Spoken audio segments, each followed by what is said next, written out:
First step is to weigh out the butter, melt it in the pan. We'll start making the roux here.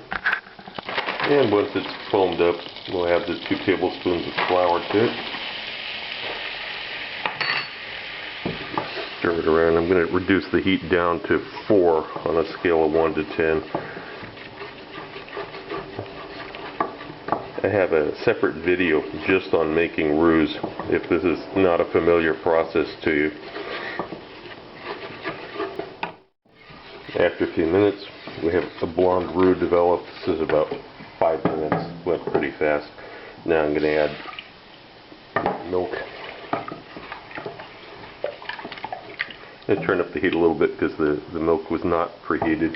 I know some bechamel recipes, a lot of them tell you to scald the milk first, heat it up. It doesn't make any difference at all, especially for this. It makes absolutely no difference. Just save yourself a step. Just use milk straight out of the fridge. It'll be fine.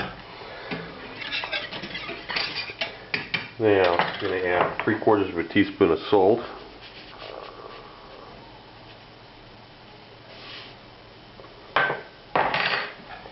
As soon as this starts to thicken up, I'm going to add the water to it. And it's getting thick pretty fast, as you can see. It doesn't take long. Okay. Now you could use a weak chicken stock for this. Wouldn't be traditional, and also, you know, in the spirit of Italian food, should keep the flavor combinations to a minimum. And you want to be able to taste the corn in this polenta. You start adding chicken stock and a bunch of other things, you're going to really take away from the fried polenta nature. But, you know, if you're not Italian, you can make your own rules up. Okay, you're going to bring this up to a simmer a couple minutes here, and then I'll stir in the polenta. And after a few minutes, it starts to bubble up. Whisk in this polenta.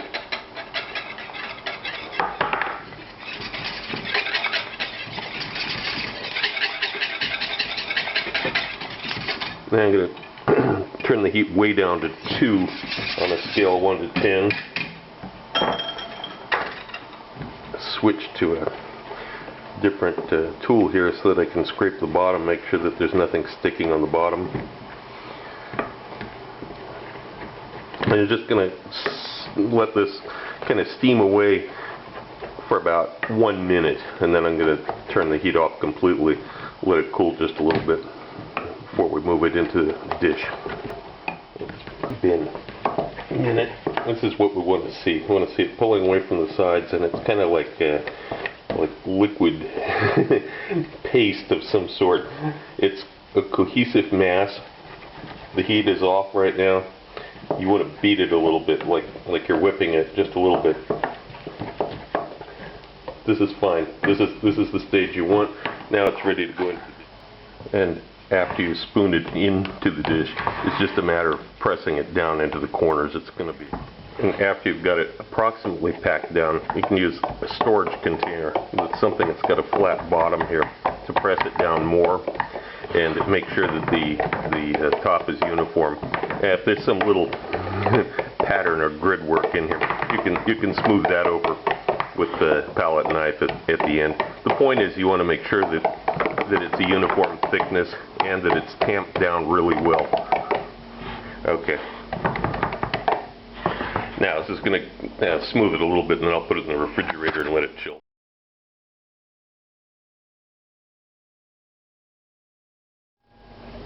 The polenta has been chilling in the refrigerator for a couple of hours. I've got some fresh forest chanterelles here. You know, fried polenta is typically served with a marinara sauce, but you can serve it with lots of things. Fried artichoke hearts, mushrooms work really well. Cloves of garlic here. These aren't going to end up in the final dish. They're just to add some flavor to the oil. I'm heating a small skillet. I'm going to put some extra virgin olive oil in here and the crushed garlic. Let this start cooking for a couple minutes just to get the garlic infusing its flavor into the oil. Garlic starts sizzling away. They add the mushrooms. This is a very, very simple operation. I mean, we're just frying these so that they become edible. This is a great aroma, though. I wish you could smell this because these just came out of the forest this morning. After a few minutes, I'm going to go ahead and add a little sprinkle, a little pinch of dried rosemary. You don't have to do this. I like the flavor with the chanterelles and the garlic. These are soft now. Here's the polenta. It's completely solid now. If this was a restaurant where we're doing a fancy presentation, we would make a much larger tray of this, and then we might use ring molds to cut these up to make it pretty. Of course, the problem is you end up with a whole lot of waste in between the places that the ring mold cuts, and Italians don't do that. They just take a knife and cut it into squares and lift it out, which is what I'm going to do. But if you do it the other way, one of the nice things to do with the scraps that come off of this is you can use this as a filler in ground meatballs. Mix it up with lamb especially, very nice. And you cut it free.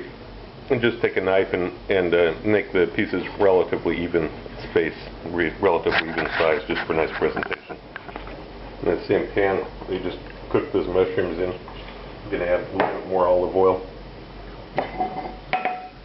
And we begin cooking these. And if we had a lot of these to do, what we'd do is preheat the oven, do these in batches, and then store the batches that are cooked in the oven until the rest were ready.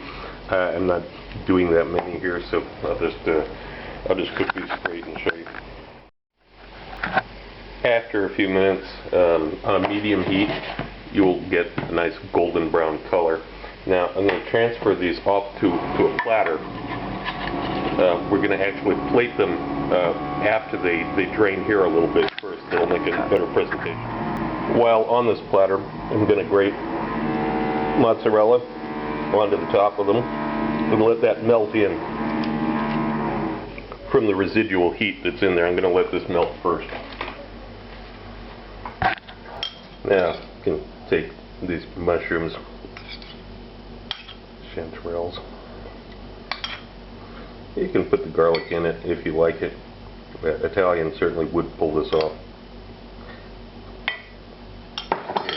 And then finally, as the last touch, you can use ribbons of Parmesan, or you can just grate a little bit more over the top. Clean up the plate a little bit.